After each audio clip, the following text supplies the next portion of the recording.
तो जय हिंद मेरे प्यारे दोस्तों, कैसे हैं आप लोग। आई होप आपका इंग्लिश का पेपर बहुत ही अच्छा गया होगा। लास्ट मोमेंट में हमने देखा था कि इंग्लिश का पेपर कैसे आप सिर्फ ट्रिक लगा करके बहुत ही अच्छा नंबर ला सकते हैं। ठीक है, आई होप आपने उसको फॉलो किया होगा। अब हम जानेंगे कि सामाजिक विज्ञान में कैसे आप अच्छा नंबर लाएंगे। क्लास 10 का है ये, और यूपी गवर्नमेंट खुद इस पेपर को लीक करती है। ठीक है, यूपी गवर्नमेंट खुद आपकी मदद के लिए पेपर देती है। इसमें से 50% आते ही आते हैं, और बाकी का 50% मैं आपको बताऊंगा कि कैसे उसको हैंडल करना है। ठीक है दोस्तों, यहाँ पे क्या है कि आप यूपी के किसी भी जिले से होंगे तो आप इस वीडियो को देख सकते हैं कि यूपी में आप इस पेपर को कर लेंगे। ठीक है, देखिए पहले हमको बताऊंगा 20 नंबर का क्वेश्चन। कितने नंबर का? 20 नंबर का। और सेकंड वीडियो में इसके आगे का पूरा बता दूंगा 50 नंबर का क्वेश्चन। यहाँ देखिए क्या कह रहा है कि राष्ट्रवाद का उदय सर्वप्रथम किस देश से हुआ था। वो दोस्तों कौन सा था? फ्रांस का हुआ था 1789 ईस्वी में।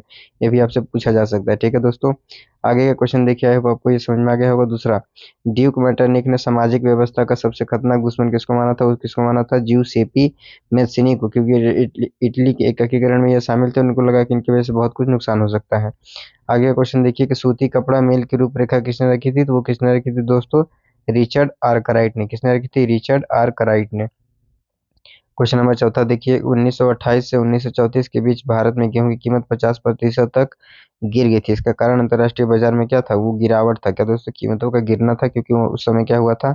महामारी आई थी। क्या आई थी? महामारी आई थी दोस्तों। ठीक है, इसके कारण बाजार में कमी आई थी और कीमतों में भी क्या हो गया था? गिरावट आना शुरू हो गया था। आई होप आपको इतना समझ में आ गया होगा।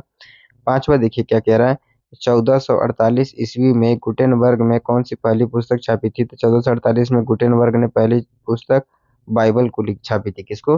बाइबल को छापी थी। अगला देखिए क्वेश्चन नंबर छठवां, बेल्जियम में सामुदायिक सरकार का चुनाव कौन करता है? तो वो एक ही भाषा बोलने वाले लोग, एक ही भाषा को बोलने वाले लोग, जिसमें अलग अलग संप्रदाय के लोग शामिल होते हैं। जैसे जो जर्मन का होगा वो अपनी भाषा का चुनेगा, जो फ्रांस का होगा वो अपनी भाषा का चुनेगा। इस तरीके से 3 भाषा इसमें शामिल होती हैं। सातवां देखिए, निम्नलिखित में से कौन सा लक्षण संघीय सरकार से संबंधित नहीं है? वह है शक्तियों का केंद्रीयकरण। शक्तियों का केंद्रीकरण सरकार का संघीय सरकार से संबंधित नहीं है। कौन दोस्तों? बी वाला, संघीय का केंद्रीकरण। आई होप इतना आपको समझ में आ गया होगा। आठवां देखिए, निम्नलिखित में से लैंगिक असमानता को बढ़ावा देने का कारण नहीं है। लैंगिक मतलब पुरुष महिला ये सब। ठीक है, तो वो क्या होती है? जैविक बनावट। जैविक बनावट जो है वो लैंगिक असमानता को बढ़ावा देने का कारण बिल्कुल नहीं है। ठीक है, नावा देखिए, नाइन्थ वाला की सांप्रदायिकता की समस्या प्रारंभ होती है। कब होती है? कि जब कुछ ही धर्मों को प्रधानता दी जाए, कि तुम इस धर्म के हो तो तुमको ज्यादा सरकार द्वारा सुविधा मिलेगी, और तुम निचली धर्म के हो तो तुमको कम सुविधाएं मिलेंगी। तो इससे क्या हो सकता है कि सांप्रदायिकता की समस्या उत्पन्न हो सकती है। ठीक है, लोगों में विवाद हो सकता है।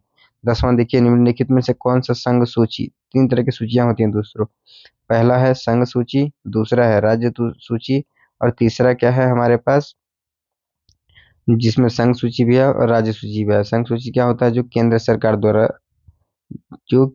द्वारा संचालित की जाए, और राज्य सूची क्या है? जो राज्य सरकार द्वारा। शिक्षा क्या है? वो संघ सूची में नहीं, सिर्फ केंद्र ही नहीं बल्कि राज्य सरकार भी इसमें बदलाव ला सकती है। जो शिक्षा है वो केंद्र सूची भी है और राज्य सूची भी है। ठीक है, आई होप आपको इतना समझ में आ गया होगा। 11वां देखिए, निम्नलिखित में से कौन सी पंजाब भूमि का संकुचन का कारण क्या है? तो वह है अधिक सिंचाई। क्या है दोस्तों? अधिक सिंचाई। बी वाला ऑप्शन क्या हमारा बिल्कुल करेक्ट है। अधिक सिंचाई करने की वजह से क्या होता है कि जो खेतों की उर्वरकता होती है वो बहुत ही कम हो जाती है। क्वेश्चन नंबर 12 देखिए, निम्नलिखित में से सुमेलित करते हुए सही विकल्प का चयन करना। भाखड़ा नदी किस नदी के पास है दोस्तों? तो वो क्या है? सतलुज नदी के पास। ठीक है, हीराकुंड बांध जो है वो किस नदी? महानदी के पास। तो ये सी वाला ऑप्शन क्या है? करेक्ट है। पहले का तीसरा, और ख का चौथा है, ग का पहला है। ग का पहला नर्मदा नदी, और टिहरी क्या है? भागीरथी। ठीक है, इसको मैच करना जरूरी है क्योंकि ये हर बार आता ही इंपॉर्टेंट है। ये इंपॉर्टेंट है, इसको देख के ही जाइएगा क्योंकि ये इस तरह का क्वेश्चन आता है। 13 वाला, निम्नलिखित में से प्राथमिक क्षेत्र का क्रियाकलाप नहीं है। प्राथमिक क्षेत्र के लोग क्या है? मछली पकड़ना ये प्राकृतिक क्रियाकलाप है। कृषि करना प्राकृतिक क्रियाकलाप है, जिसमें प्राकृतिक संसाधन यूज होंगे। डेयरी दूध वगैरह भी क्या प्राकृतिक है। गुड़ का बनाना, ये जो फैक्ट्री में बनता है, ये प्राकृतिक नहीं है। ये प्राकृतिक नहीं है दोस्तों। सी वाला ऑप्शन क्या हो गया हमारा? करेक्ट। 14 वाला देखिए, सार्वजनिक एवं निजी क्षेत्र को किस आधार पर वर्गीकृत किया जाता है? सार्वजनिक और निजी क्षेत्र को किस आधार पर वर्गीकृत किया जाता है? वो किसका है? उद्यम का स्वामित्व। उद्यम का स्वामित्व, काम धंधा। ठीक है ना। अगला देखिए 15 वाला की भूक्षरण से क्या तात्पर्य है? भूक्षरण से क्या तात्पर्य है आपका? भूमि का अनउपजाऊ ना होना। अगर भूमि उपजाऊ नहीं होगा तो भूक्षरण होगा दोस्तों। क्या होगा? भूक्षरण, मतलब भूमि का जो है धरती का क्या होगा? वो क्षरण होगा। वन ये सब कटाव वगैरह जो है, पेड़ वगैरह कटाव, ये सब भूमि क्षरण में ही आएंगे। निम्नलिखित में से कौन सा संचरण का तरीका समुदाय की सीधी भागीरथी नहीं करती है? वो क्या है कि वन जीव पशु विहार का परिचलन। ये जो सरकार जो गवर्नमेंट होती है, इसका एक स्कीम का नाम है, ठीक है।